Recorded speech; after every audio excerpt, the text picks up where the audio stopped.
दोस्तों, सच्चे हृदय से कमेंट बॉक्स में लिखें, जय माता दी माता रानी आपके सभी कष्टों को समाप्त करें, आपकी झोली खुशियों से सदैव भरी रहे। दोस्तों, नवरात्रि का महापर्व 9 देवी अर्थात 9 कन्याओं को समर्पित है।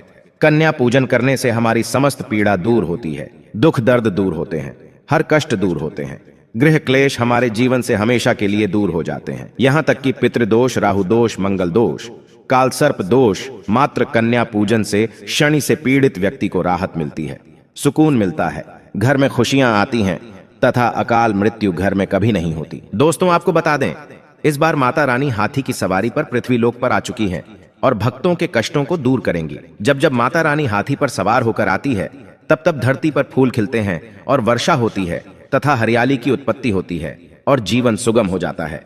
किसान के घर में साक्षात मां जगदम्बा जगत मां का आगमन होता है। दोस्तों, इस बार के नवरात्रि बहुत ही शुभ और मंगलकारी माने जा रहे हैं।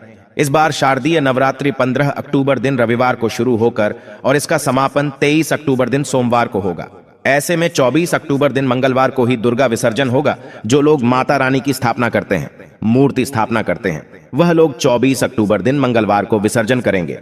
दोस्तों, नवरात्रि की अष्टमी और नवमी तिथि पर कन्या पूजन का विधान है। इस बार महाअष्टमी तिथि 22 अक्टूबर 2023 यानी कि इस दिन रविवार है और नवमी तिथि 23 अक्टूबर 2023 दिन सोमवार को है। ऐसे में आप अष्टमी और नवमी को इन दोनों तिथियां में कन्या पूजन अवश्य ही करें। कन्याओं को भोजन अवश्य खिलाएं।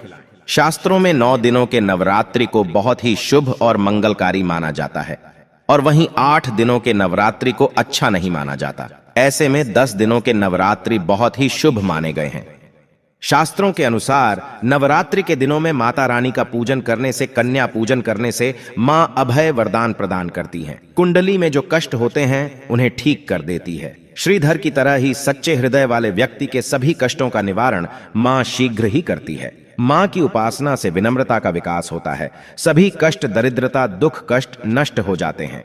नवरात्रि में माता रानी का व्रत और पूजन किया जाता है, लेकिन नवरात्रि के दौरान सबसे ज्यादा महत्व होता है कन्या पूजन का। दोस्तों, कन्या रानी जो होती हैं, फूल की पंखुड़ियों की तरह नाजुक होती हैं। कन्या पूजन सर्वोप्रिय है, श्रेष्ठ है। कन्या के रूप में स्वयं जगदम्बा देवी, माता वैष्णो, 9 देवियां अर्थात समस्त ब्रह्मांड इनके शरीर के कण कण में वास करते हैं। बहुत कम लोग जानते हैं 33 कोटि देवी देवताओं का वास होता है। कन्याओं के मस्तक पर कन्या चाहें छोटी हो चाहें बड़ी हो, वह सदैव पूजनीय है, मां के समान मानी जाती है। दोस्तों, माना जाता है व्रत और उपासना से माता रानी इतना प्रसन्न नहीं होती है जितना कि कन्या पूजन से होती है। नवरात्रि में छोटी छोटी कन्याओं को माता रानी का स्वरूप माना जाता है। कन्याओं को भोग लगाया जाता है, उन्हें प्रसन्न किया जाता है और बदले में आशीर्वाद मांगा जाता है। कन्याओं को प्रसन्न करने के लिए गिफ्ट आदि उपहार वगैरह दिए जाते हैं। माना जाता है अगर कन्याओं को कोई भेंट दी जाए और वो उसे खुशी खुशी स्वीकार कर ले, तो इसका मतलब है माता रानी अर्थात माता वैष्णो ने वो भेंट स्वीकार कर ली। जिन पर कन्याएं प्रसन्न होती हैं, तो समझो उन्हें माता रानी का आशीर्वाद मिल गया और माता रानी की कृपा से उन्हें मुंह मांगा वरदान प्राप्त होता है। कन्या पूजन कोई मामूली पूजन नहीं होता। समस्त ब्रह्मांड में जो पूजा होती है, उनसे बढ़कर कन्या पूजन को माना जाता है।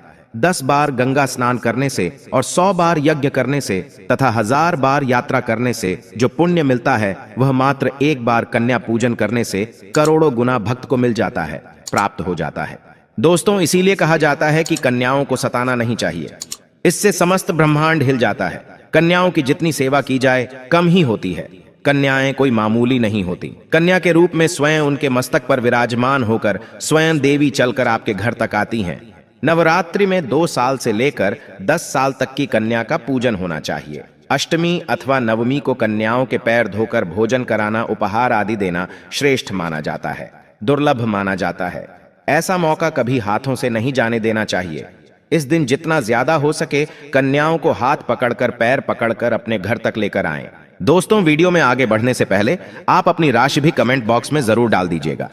यदि हमारे पास कोई उपाय होगा तो वह आकर हम आपके कमेंट के रिप्लाई में बता देंगे। कोई भी राशि के अनुसार अगर उपाय करता है तो माता वैष्णो बड़ी प्रसन्न होती है और ऐश्वर्य धन प्रदान करती है, मालामाल बना देती हैं। इसीलिए राशि कमेंट में जरूर छोड़ें और हाँ, माता को एक लाइक जरूर करें। लाइक करने में कंजूसी ना करें। दोस्तों, कैसे करें? कन्याओं का स्वागत। कन्या जब आपके घर आए तब सभी के पैरों को दूध और पानी से उनके पैरों को धुलाना चाहिए। खासकर मर्दों को कन्याओं के पर आवश्यक धोने चाहिए, इससे मैया वैष्णो प्रसन्न होती हैं। दोस्तों, फिर उसके बाद कन्याओं को किसी साफ जगह पर जमीन पर कपड़ा बिछाकर बैठाना चाहिए। उनके माथे पर अक्षत, फूल और कुमकुम लगाना चाहिए। फिर उसके बाद भोजन ग्रहण करवाना चाहिए। लेकिन हमेशा याद रहे, कन्याओं की थाली में 3 पूरियां कभी ना रखें। इसे शुभ नहीं, घोर अशुभ माना जाता है। 3 पूरियां तथा 3 रोटियां मरने वाले व्यक्ति के लिए निकाली जाती हैं और जेल में कैदियों के लिए दी जाती हैं। ऐसे में कन्याओं को उनकी थाली में 3 पूरी कभी ना दें, लेकिन 1-2 करके पूरियां दे सकते हैं। इससे 3 संख्या बढ़ जाती है और दोष भी नहीं लगता।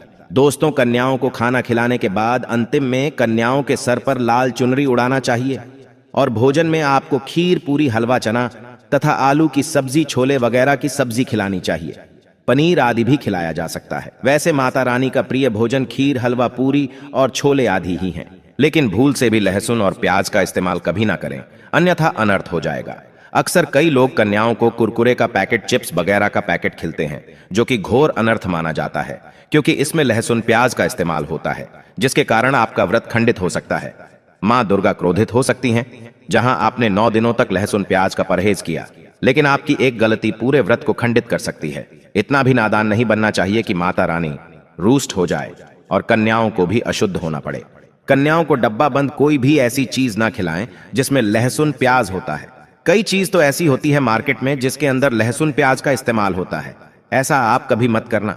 दोस्तों, कई लोग कन्या पूजन में खाना घर पर नहीं बनाते और मार्केट से रेडीमेड लाकर ही खिलाते हैं तथा दही जलेबी खिलाते हैं, जो कि शुभ नहीं माना जाता।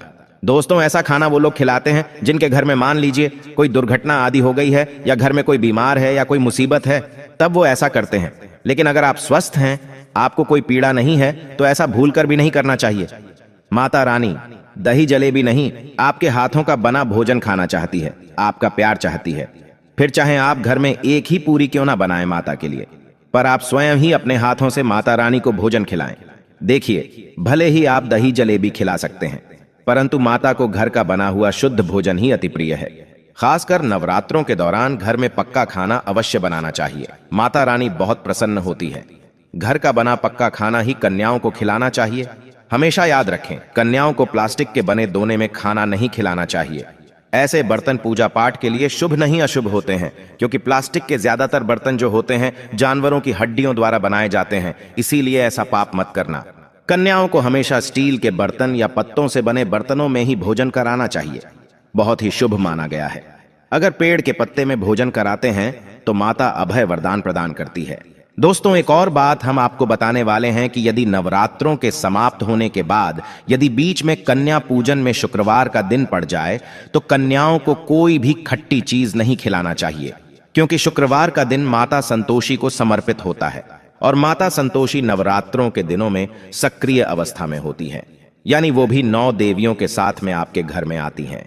इसीलिए कन्याओं को भूलकर भी शुक्रवार का दिन अगर पड़ जाए तो खट्टी चीज घर में नहीं बनाना चाहिए और कन्याओं को भी खट्टी चीज नहीं खिलाना चाहिए। घोर पाप लगेगा, आपका किया कराया सब बर्बाद हो सकता है। खट्टी चीजों से माता संतोषी रूष्ट हो सकती हैं, चिढ़ सकती हैं, आपको श्राप दे सकती हैं, इसीलिए नादान ना बने। दोस्तों, भोजन कराने के बाद कन्याओं की थाली में एक लौंग जरूर रखना चाहिए, क्योंकि लौंग देवी शक्ति तथा दुर्गा मां को बहुत प्रिय है। लौंग माता शक्ति का प्रतीक होती है। लौंग में नव दुर्गा का वास होता है। इन 9 दिनों में माता रानी को लौंग का भोग ही लगाया जाता है, तो खाना खाने के बाद कन्याओं को लौंग अवश्य अर्पित करें। माता रानी को अमृत से बढ़कर लौंग प्रिय है, इसीलिए कन्याओं को थाली में चुपचाप एक लौंग जरूर रख दें। आपका भाग्य चमक जाएगा। माता लक्ष्मी आपके जीवन में धन की कोई भी कमी नहीं होने देंगी। दोस्तों, आपको बता दें, कन्याओं को उपहार में क्या दें। कन्याओं को खुश करने के लिए उनकी थाली में दक्षिणा डालें, ताकि आपके घर में संपन्नता बनी रहे तथा धन की कोई भी कमी ना हो। कन्या जब आपके घर से खुशी खुशी धन लेकर जाती है तो वह भी आपको खुशी खुशी कई गुना आपको धन प्रदान करती है। इस समय कंजूसी मत करना, खुशी खुशी कन्याओं को धन अवश्य देना। कन्याओं को कोई सुंदर गिफ्ट दे सकते हैं। शास्त्रों में बताया जाता है कि कन्या जितना खुश होती है, माता रानी उतना ही जल्द फल की प्राप्ति प्रदान करती है। ऐसे में आप कन्याओं को चॉकलेट बॉक्स दे सकते हैं तथा खूबसूरत कपड़े दे सकते हैं। याद रहे, काले कपड़े ना दें और स्टील के बर्तन भी गिफ्ट के तौर पर दे सकते हैं। याद रहे कि कन्याओं को लोहे का कोई भी सामान नहीं देना चाहिए, नहीं तो राहु केतु का प्रभाव आपके जीवन में प्रवेश कर जाएगा। राहु काल तथा राहु दोष आपको लग जाएगा, आप बर्बाद भी हो सकते हैं। दोस्तों, जब कन्या अपने घर के लिए प्रस्थान करें तो उनके चरण जरूर छू लें और अपने मन में अपनी प्रार्थना को पूरा करें। सच्चे दिल से मांगी हुई मुराद माता रानी अवश्य ही पूरी करती है। सच्चे दिल का मतलब होता है मन में कोई भी लालच ना हो, और अगर वो लालच माता को पाने के लिए बन जाए तो उसे बोलते हैं सच्ची श्रद्धा और सच्ची भक्ति। ऐसी भक्ति के आगे स्वयं 33 कोटि देवी देवता आपको नमस्कार करते हैं।